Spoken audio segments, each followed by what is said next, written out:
On today's show, the Dallas Mavericks could be moving up. We'll talk about how the Mavs could make their case tonight to move up in the standings. And we brought on, he's literally named Mavs Draft to talk about the Mavs position. Right now, they have the 23rd pick. Who should they take? Who are the players we should be watching in the tournament? We'll talk about all that and more on today's Locked On Mavs. I'm Luka Doncic, and this is Locked On Mavericks podcast. Dallas Mavericks are NBA champions. Bang! Bang! It's good! And the Mavericks have won the game! If you don't believe, you shouldn't be here.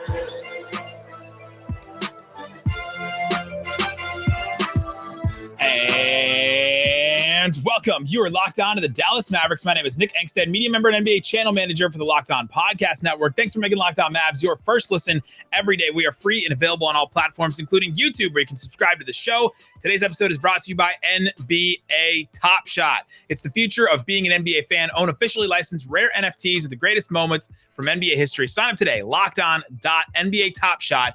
And of course, joining me as always, my co-host, contributor, writer at Mavs.com, the draft dude, the one more thinking. What you got for me, Isaac Harris? North Carolina made the Final Four. Oh, yeah. Of course we're starting with that. Nothing else important going on. All right, so I got this tweet today, and it said, if you had to pick one, would you rather pick North Carolina beating Duke or the Lakers missing the play-in? And like, this one's easy. For you personally, that's a tough choice. Easy one for me. It's like, hey, I let the Lakers make the play-in. They're gonna get smacked. It's not slapped, smacked. It's not Chris Rock, but it's. And they won't apologize either. Whoever beats them won't apologize either, for sure. Not at all. So I picked North Carolina over Duke. And watching Duke the other day, I was like, all right, they have prospects for days. We have to talk to somebody who knows all about these prospects. And Richard, who else better to have on than Richard to talk about some draft prospects here? Hey, it's good to be on. I was saying earlier, Isaac, this is our first time podcasting together, so we got the whole trio here. Richard is an incredible personality in person because his name on Twitter is Mavs Draft, just at Mavs Draft, and somehow we got you verified. I don't know how that happened, but we got you verified as Mavs Draft, like not somebody connected to the Mavs, nothing else. It's incredible. But before we get into that, gentlemen, the Golden State Warriors sat both Klay and Draymond. Obviously, Steph is still out. They lost to the Grizzlies without Ja Morant. The Grizzlies without Ja Morant are like the best team in NBA history. I don't know what's going on with this team. They just keep winning. But now the Mavs are only a game and a half back from the Warriors. So if the Mavs beat the Lakers tonight, and AD and LeBron are both doubtful, if the Mavs beat that team tonight, if you're listening, watching this on Tuesday, then the Mavs would be just one game back from the Warriors. Now listen to this. The Warriors' next couple of games, they play at home against the Suns, home against the Jazz. That's the first of a back-to-back. Then at Sacramento, that's the second of a back-to-back. Then against the Lakers, then they finish the season with Spurs, Pelicans back-to-back. And both those teams are going to be playing for something. The Mavs' last schedule is this Lakers game, Cleveland, that's a back-to-back. At Washington, the Kristaps Porzingis revenge game. Ooh. At Milwaukee, at Detroit. Then home for Portland, and then home for San Antonio at the end. We'll just throw it to Richard real quick. Richard, how are you feeling about the Mavs moving up to the third seed with all that said and done? You know, you referenced my name of Mavs Draft, and on one hand, I'm upset. No, I'm just kidding. I have no complaints about that. It's exciting, and it really does change the whole outlooks of the playoffs. I mean, I think it was our own Matt Moore had tweeted, if the Mavs get the 3 seed, their path to the conference finals actually opens up. As much as you don't want to look ahead, it is impossible not to with that scenario. Playing Memphis in the second round, who they match up very well against. That's the thing. It's like, if you have to just win the first round, like, let's just leave it at that. Then it's a success. But if you do want to get ahead of yourself and say, all right, you win the first round, if you can avoid Phoenix, because Phoenix is, I mean, they clinched the best record in the NBA the other day. They're the best team in the league, in my opinion. And it's like, you can avoid that. Then you're facing what? Memphis, Minnesota, whoever it is in the second round. Still going to be, I mean, obviously a tough series, but you would much rather avoid the best team in the league.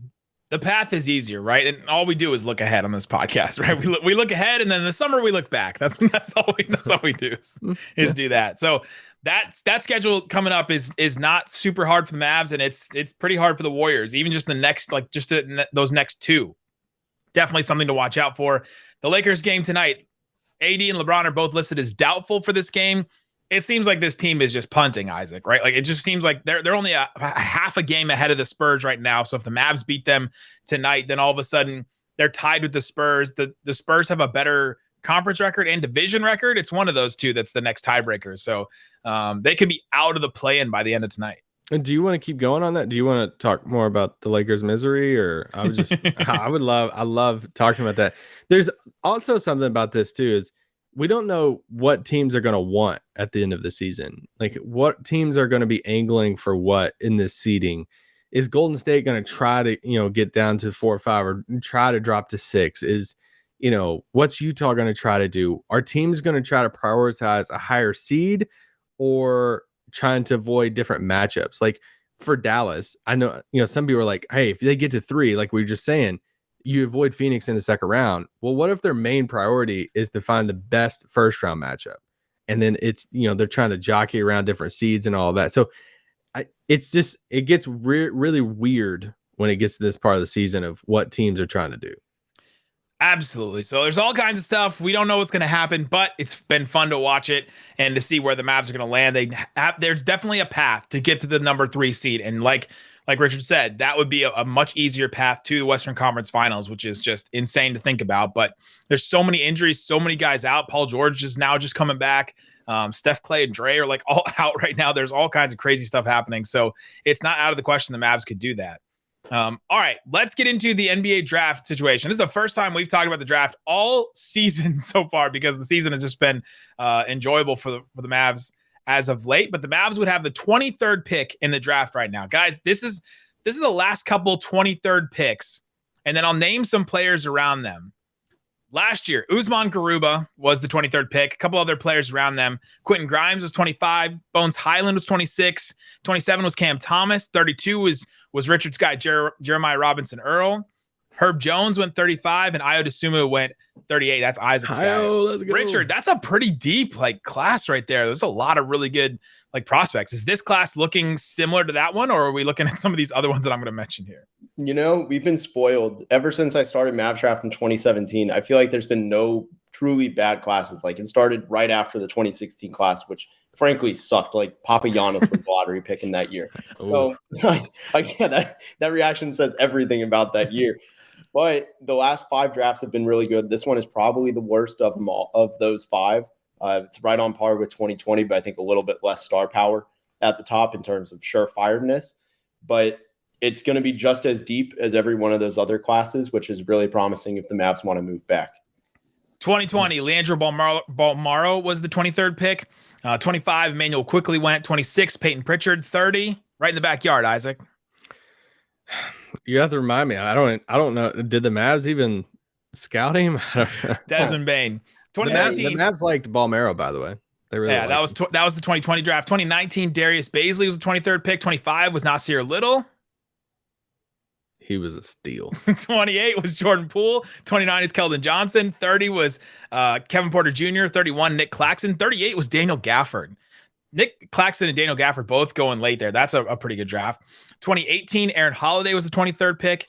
The 24th pick that year was Anthony Simons. Right after that, Rob Williams was the 27th pick. Brunson, obviously the 33rd pick. Right after him was Devontae Graham. And then 36, Mitchell Robinson was in that 2018 draft. 2017, OG Anunoby. The 22nd pick was Jarrett Allen. 27 was Kuzma that year. 29 was Derek White. 30, Josh Hart. All that to say, there's been some really good players around these picks. Like there's a couple of gems that are just littered around this pick every single year. And think about if you're looking for a big, I know a lot of you guys have tweeted and said, hey, we really want a big in this draft. Nick Claxton, Daniel Gafford, Rob Williams, Jarrett Allen, all have been around that pick in these last couple of years. So coming up, let's talk to Richard about the bigs in this range and which players the Mavs should be targeting heading into this range if the Mavs are going to stay around this 22, 23, 24th pick. We'll talk about that and more coming up. But before we do, let me tell you, Isaac, about NBA Top Shot. NBA Top Shot is the officially licensed NFT of the NBA. Connect with a passionate community of NBA fans across the globe and build your collection with your favorite moments. So I told you I got a Top Shot. Richard, you missed this, but my first pack that I opened, my first moment was a Dennis Smith Jr. reverse layup in Portland. because of course it was. It was great. I'll give you another moment. It was a solid Mason Plumlee outlet pass. Ooh. He gets the rebound. He's in Charlotte. He gets the rebound. He throws it ahead to Miles Bridges, and Miles Bridges reverse dunks it. And I'm like, I'm just gonna pretend that this is a Miles Bridges reverse dunk moment instead of the Mason Plumlee. But you might be able to retire off that one. It's fun to get these moments. You see all the different angles in it, and then also they have so many other things that go off of this. They have fantasy. They have the marketplace, obviously, where you can buy and sell, trade, all that. And owning an NBA Top Shot moment can get you access to unbuyable, once-in-a-lifetime experiences. For example, last year, Top Shot flew out a group of fans to Phoenix for Game 5 of the NBA Finals, just for having Phoenix Suns moments in their collection. Head over to lockedon.nbatopshot.com to start building your collection today. Again, that's lockedon.nbatopshot. Head there today. We also want to tell you about Truebill. There's all kinds of different subscriptions right now. My wife and I were like, hey, let's watch this. And we were thinking of like 3 different shows, and we realized they're on 3 different streaming services. There's so many of them that you just can't keep track of how many you have. Truebill is going to help you with that, especially to help you not pay for the ones you don't want or need anymore. Companies make subscriptions hard to cancel. Truebill makes it incredibly simple. Just link your accounts, and Truebill will cancel your unwanted subscriptions in one tap. They take care of it for you. You don't have to worry about it. Don't fall for any of the scams anymore. Start canceling at Truebill.com/LockedOnNBA. Get it now. Truebill.com/LockedOnNBA. It can save you thousands a year. Again, that's Truebill.com/LockedOnNBA. Thanks for making Locked On Mavs your first listen. For your next listen, check out the Locked On Now podcast. Nightly recaps of every NBA game with analysis from our local experts. It's free and available wherever you get your podcasts. All right, Isaac and Richard, let's get into this draft class this year. Richard, just give us a couple players around the range of that 23rd pick that you have your eye on right now. Yeah, I'll start with this guy's in my top 10, and for whatever reason, ESPN, I swear they're doing something against me. They put him one pick after the Mavs. It's the 3rd straight one. I've counted it. And that is Nikola Jovic over in Europe. And it is not Nikola Jokic just with like glasses and a mustache. I promise. But he's a very exciting player because if his game translates, which he's done very well in Serbia, a little bit inefficient, but he's 18. He's a 6'10" shot creator with deep range and a beautiful shooting stroke, and he can run pick and roll. So if that translates to the NBA, that's a star. Just with that incredible skill set. That's my number 1 choice for the Mavs. How's his defense? Because I watch him some on offense. I watch him run the pick and roll. I'm like, all right, is this a more fluid, Davis Bertans here, or can he defend, or is he just young enough to like, hey, he can grow in that? So I'm going to say this about as elegantly as I possibly can. He's terrible at defense. He needs to add weight and like or not really add weight. He's 6'10", 200, like 210, right? Like, yeah, I mean, that's pretty skinny dude. He's very physically immature. That's the best way to put it. Like you watch him and you look at him, like he doesn't have like a lot of muscle. His weight just needs to be converted. I think that'll help. How much it'll help, I don't know. He's kind of a traffic cone. I mean, again, trying to be nice here, but like that's the honest evaluation. That's not what you're picking him for, right? Like you're picking him to be like this like taller guy that can handle the ball, that can do some of the things we've seen some of these guys come over. The Ringers draft guide, by the way, says shades of, and they always do like players that it reminds you of. It's like Danilo Gallinari, not Nikola Jokic. That's what it says there. So nobody get this twisted. He's not going to be that guy. Jovic is a really interesting one. Why do you think he would fit well with the Mavs? Well, I mean, a big shot creator next to Luka, I think just creates a bunch of mismatches, especially if you have Dinwiddie out there too. That's 3 creators. And I don't know if we've been able to say over even the last 10 years that the Mavs have had 3 creators on the floor at any given time. So I think that's a big bonus. Big shooters, again, he can play on ball, off ball, and someone to take the load off of Luka running pick and rolls is very helpful. Spicy. I like it. Do you have another couple guys? Yeah. Or you want me to ask you? Oh, go ahead. Yeah. No, you got it. Hit me with your So I was watching That was excellent podcasting what you guys just did right there. Isaac's little song thing that we'll have to pay for. Richard and Isaac going back and forth. Just beautiful. We'll have to pay for. So I was watching Duke and watched past a couple of games, obviously. With the throw-up bucket next to you? Or Yes, it's brutal. But they have multiple prospects, that could be on the board around Dallas's range. So if we just look at like the Final Four and obviously North Carolina, and then Duke, Villanova, Kansas. If we just lump those 4 teams, because I know a lot of people probably listening to this are going to watch the Final Four, going to watch the national championship game coming up this weekend. Who are some guys that you're like, hey, we need to be watching for these guys coming this weekend? They could be wearing Dallas across their chest come next year. Yeah, so the remaining Final Four has 7 prospects. 5 of them are on Duke.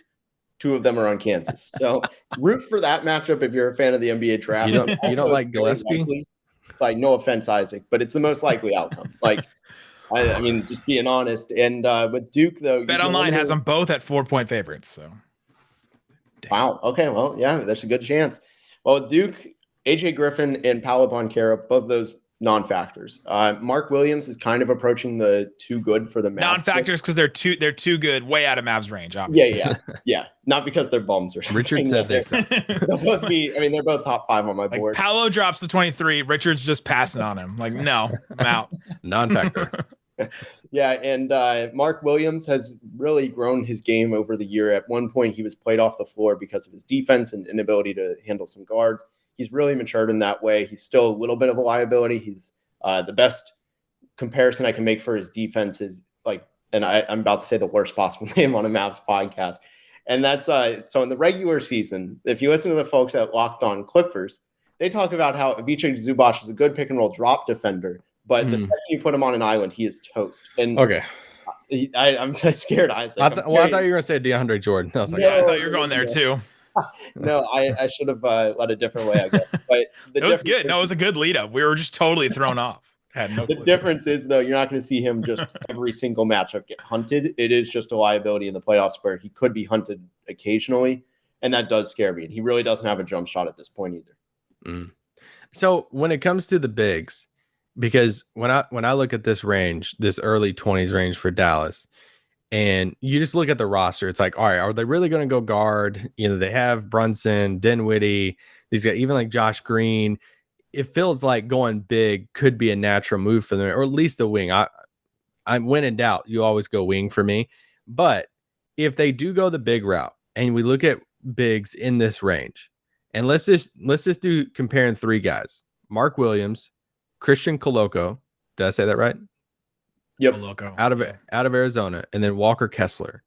Those 3 bigs in this range, which Koloko might be off the board anyway, but where would you kind of lean if you're Dallas? I go back and forth between Mark Williams and Christian Koloko. Kessler's a non-factor here. I actually think there's a difference. Non-factor because he's top 5, or no, sorry, I got to start clarifying. He's no, he is like a historically good shot blocker in the NCAA, but I don't know if it translates. He block hunts every once in a while. He's very slow. He has really good recovery ability, but he is very slow, and he technically has a jumper, as in he tries to shoot, but he shot like 20-something% for the year. You just described my pickup game like completely, like real slow. Nick technically has a Hunts jumper, shot blocks, and technically has a jumper because it does go up and near the rim. I'm out on Kessler too. So yeah, I mean, you're a North Carolina fan, like it's kind of natural. So Yeah, like, of course, but I would definitely take him out, and I'd probably go with Koloko because he has a bit of a jump shot. My one concern is these guys who, and I don't know if Koloko falls into this. He's in a weird situation.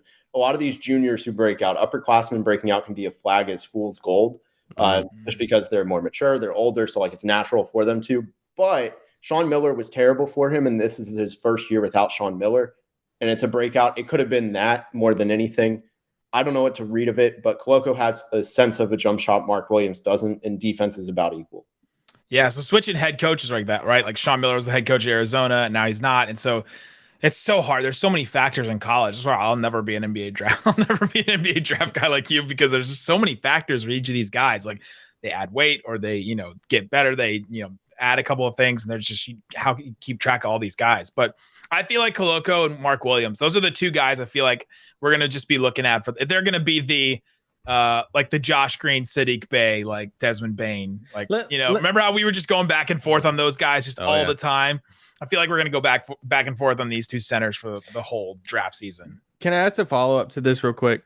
I feel like the whole like center, discussion around this point of the draft is also Well, you can just get one of these guys in the second round, right? Like you can get a guy who roll to the rim, dunk, rebound. Those guys I mentioned earlier, right? Like Nick Claxton was 31, Daniel Gafford was 38, Mitchell Robinson was 36. Like these guys, you can get some of these guys late. So what is the case? Why should a team like Dallas or anybody in that range take a Mark Williams, take a Christian Koloko? Why should Dallas do it? You know, I think a lot of teams do end up drafting for fit, which is why teams reach. And personally, that's why I'm of the belief in the first round, you always take best player available. And I think that's really it. Like, I think it boils down to teams focus so much on a center that they forget about the wings and the guards and the forwards.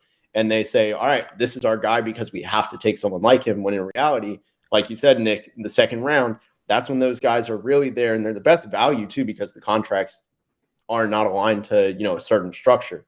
And on top of that, undrafted free agency and overall free agency, a lot of bigs are floating around in the league. There's a reason you have to have such a special skill set to stick in the NBA, because there's so many that can do so many different things.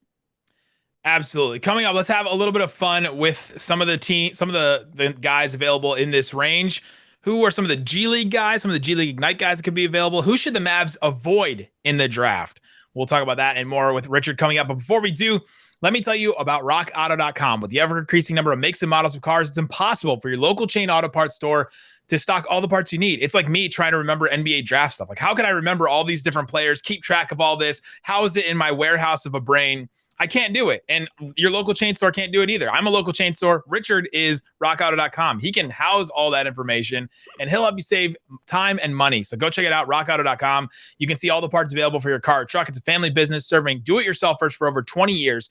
rockauto.com prices are reliably low for every single customer. Go to rockauto.com right now. See all the parts available for your car or truck. Write in Locked On in their How Did You Hear About Us box so they know that we sent you. Don't write Richard. Write in Locked On in their How Did You Hear About Us box. Amazing selection, reliably low prices, all the parts your car will ever need. rockauto.com. All right, Richard. All right, Isaac. Let's have some fun with some of this draft information. I'm going to ask the question that Isaac put up first. This is Isaac's question, but I'm going to ask it because I find this the most fun question. The Rockets are going to have like a top 5 pick. Let's see that they could fall to 6. Just depends on how bad everybody else is. But right now it seems like they're going to have top 5 pick. They're tied for the worst record in the NBA right now. Who should the Mavs want them to take? Right? Who's a player that's either going to be up there in a bust? Like I've seen a lot of like Chet Holmgren bust potential talk. Which one is a bad fit for them? Who should the Mavs want the Rockets to take? Yeah, it's going to come down to the riskiest player, because in the top 5, it's a very skilled top 5. There's really nobody where it's like, you know, I see bust written all over them. With Chet, there's no Hasheem Thabeet. Yeah, there's no Hasheem Thabeet in this draft, thankfully. But if Chet fails, it's not going to be because of skill set. It's going to be because of his body not holding up. I mean, that's the general feel in the NBA is, if you're taking Chet, you really have to be aware he might play 62 games every year, and you might have to be okay with that. So that's probably the pick. If you want to go a little bit more like different, Jalen Duren, I've seen him anywhere from 5 to 10. He doesn't have any offense outside of 15 feet. He tries a jump shot, but it's really bad. That's the other guy I would pick. So pretty much a center. Yeah, so they pick one of those bigs. I think if they pick another guy that can take it, like make his own shot, like I just feel like that guy's just going to get buried behind all these guys. It seems like to me, they just have so many guys that can get their own shot right now. If Dallas wanted to try to trade up, we heard the reports about them trying to go up for Halliburton and all of that. Like, who would be the target in that? Let's say, you know, they obviously can't get up into the, I mean, I love AJ Griffin, but it's weird that I like these Duke guys as draft prospects. So it's really just taking a lot out of me to admit that. But I do like them as prospects. Between JJ Redick last year and these guys in the draft this year, what's going on with you? I don't know. It's I need help. But let's say Dallas could move into like 10 to 14 range. Who would they move up for? Yeah, I'm a big fan of Tari Eason over at LSU. He is going all into the draft. Think Patrick Williams, the similar kind of prospect. And I imagine, I don't remember if you guys were on board with him. And obviously, it changed it closer to the draft because his stock just skyrocketed. Yeah. But the skill set is just so similar. He's very switchable on defense. You can't push him off his spot. Really, that applies to both ends. He's super athletic, really good blow-by ability, good handles. The jump shot needs work, but he still had really good percentages that suggest he'll translate. That's pretty much like the jump shot is the only thing, and it's like it'd be below average if it doesn't translate. It's not like it's a fatal flaw. So I love everything Tari Eason brings as a forward. I love that you brought him up. What about the two Baylor guys? The two Baylor wings? Yeah, so I was going to say Kendall Brown, but ESPN put him in their mock at 26. So I guess technically he's not really in that trade up range. At one point he was, but he's scared to shoot. That's literally his only flaw. Like, he is scared to shoot. I don't think the jump shot is broken. It needs work, but it's not broken, and it's not a fatal flaw. His basketball IQ is off the charts. The one worry I have every time I bring him up to Mavs fans, I'm like, look, you kind of get redundancy though to Josh Green. Really good passer, high IQ, good defender, can't shoot. Oh, just try it twice and see if it works. See Yeah, if it works the second time. It's got to work one of these times, right? Does that Josh Green pick, do you guys think, affect what the Mavs are going to do with this pick? Because you said take best player available, right? And I tend to agree with that in the draft too. But this is what you did last year. Okay, you tried this guy, Josh Green. He's got certain limitations. Would you take a guy with similar limitations, even if that's the best player available? I think yes, because what's the worst thing that happens? You can trade Josh Green finally and not have to. You got two starting wings that can't shoot. Like, that's really the worst thing. Good point. But like, you have an asset in Josh Green that's more than like, dang, this is our only asset, and we really can't even do anything to. Hey, we can move him now. And that was a big thing come trade deadline. Mavs fans were saying, well, I don't want to give up on Josh Green. He's finally breaking out. And now you kind of can if you take Kendall Brown, because I think he's a much better prospect than Josh Green ever was coming out of college. And I'm going to be fair to Josh Green. He's shot much better recently. He's what, like 33% from three now? It's decent. If Dallas wanted to target a bigger wing, and this is where I always lean when it comes to like first round picks. Like, hey, you can never have enough 6'6", 6'7" to 6'9" guys on your team. If Dallas wanted to go that route instead of a big or instead of a guard, who's somebody there? I like the guy out of Ohio State, the junior, EJ Liddell. Is there another guy there? I like him because he's 6'7", bigger body, 38% from three. I like the bigger wings who can hit from three. But is there another guy that we should know about? Yeah, Liddell is actually who they put at ESPN for their mock on Monday. That's who they had the Mavs taking instead of my guy, Nikola Jovic. So you win this round. But the other guys that would come to mind are, one is one of the biggest mysteries of the draft. He's a really big enigma, and that is Patrick Baldwin Jr. out of Milwaukee. He's 6'9". Hold on, Milwaukee, the college? Yeah, so he went to play for his dad. He's a top 15 recruit, top 10 recruit, maybe even top 5. I don't remember what number, but he was really highly ranked. He was a 5-star. I'll let you look this up right now. But yeah, he went to go play for his dad, who I think got fired.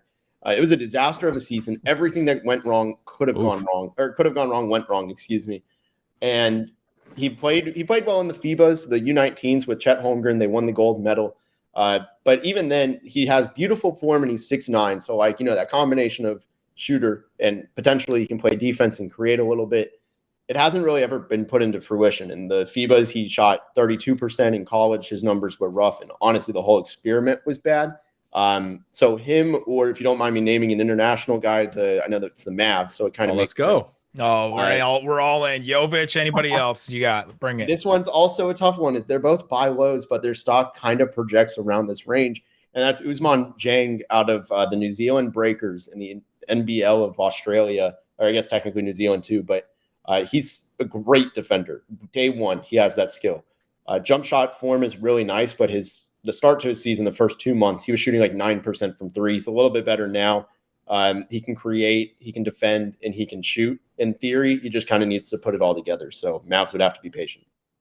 And where's he from again? The Breakers? Yeah, he's New Zealand Breakers. I think he's from France originally. See, I don't know anything about him. I gotta look him up. I'm just still blown away. There's a Milwaukee College. It's University of Wisconsin, Milwaukee. I looked up Milwaukee College, and it was like, "Are you looking for Marquette?" I'm like, "No, I'm not. I'm actually looking for the." There's actually. Yeah, Horizon League Zone. If who's a guy besides Walker Kessler? We can't say him. Who's a guy that you're like, hey, in that range, I really don't want him to land in Dallas. Not what I thought you were going to say. I was about to say someone who I really want. Actually, I would go. There's a couple guys that are coming up in my head. One's a little bit of a cheat code because he's really not projected here. He's like late first at best. And that's Caleb Houston out of Michigan. He can shoot, but he's horribly streaky in game.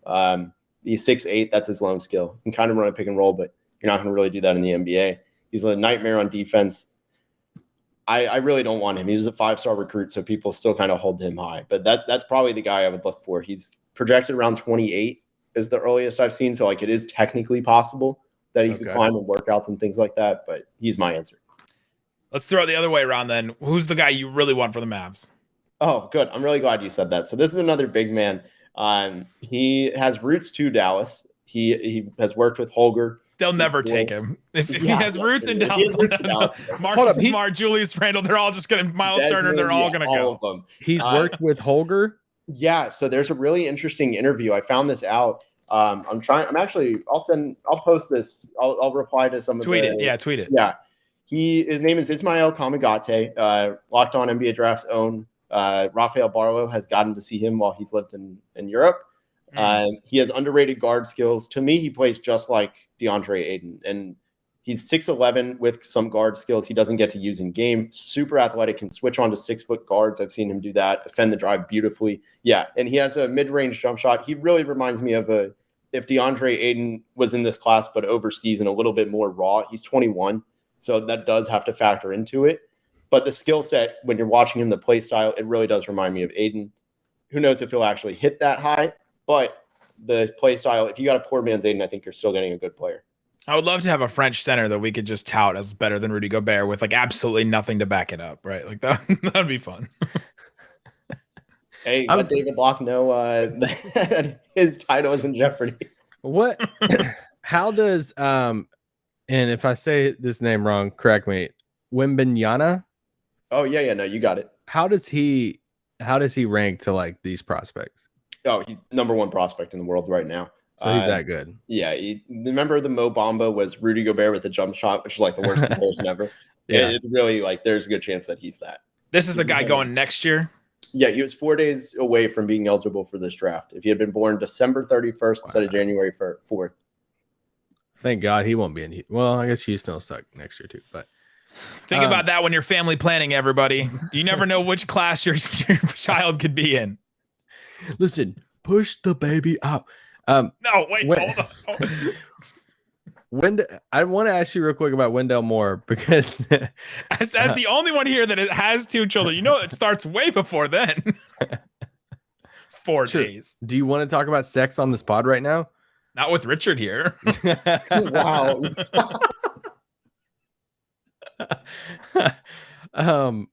Wendell Moore Jr. He's going to be playing this weekend. I watch him, and this is the thing we haven't talked about either. Is I'm excited for this Mavs draft. I'm excited for you, but me too. I love the pun. But also, this is the first like really draft we get to like fully embrace Nico.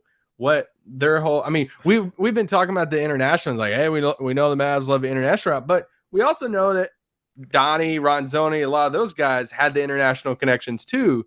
Now with kind of a new regime in here, what's going to be their focus? All of that.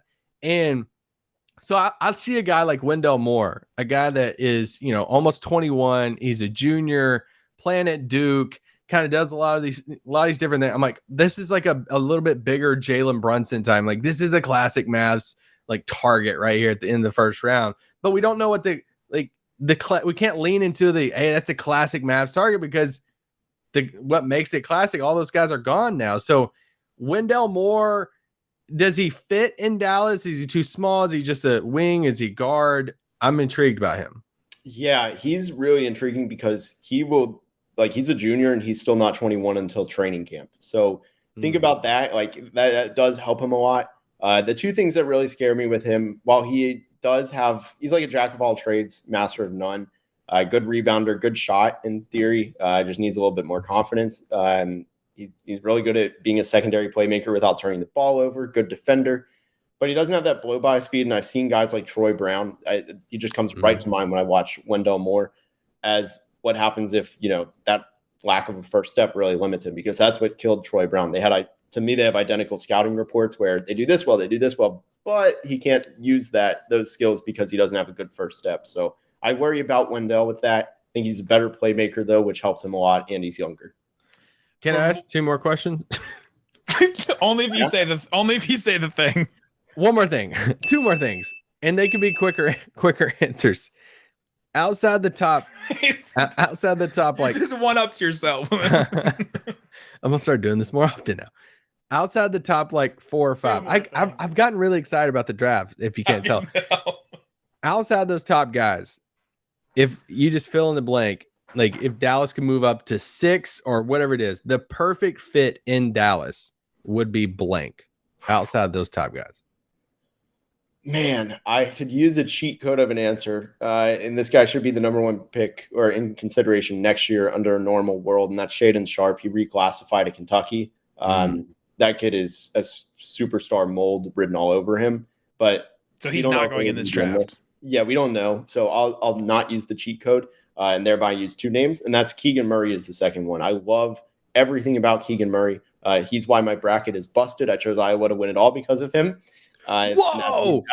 I'm an idiot. I made a public apology. I made a public apology to my listeners on Locked On NBA Draft. But I'm serious. I'm not even joking.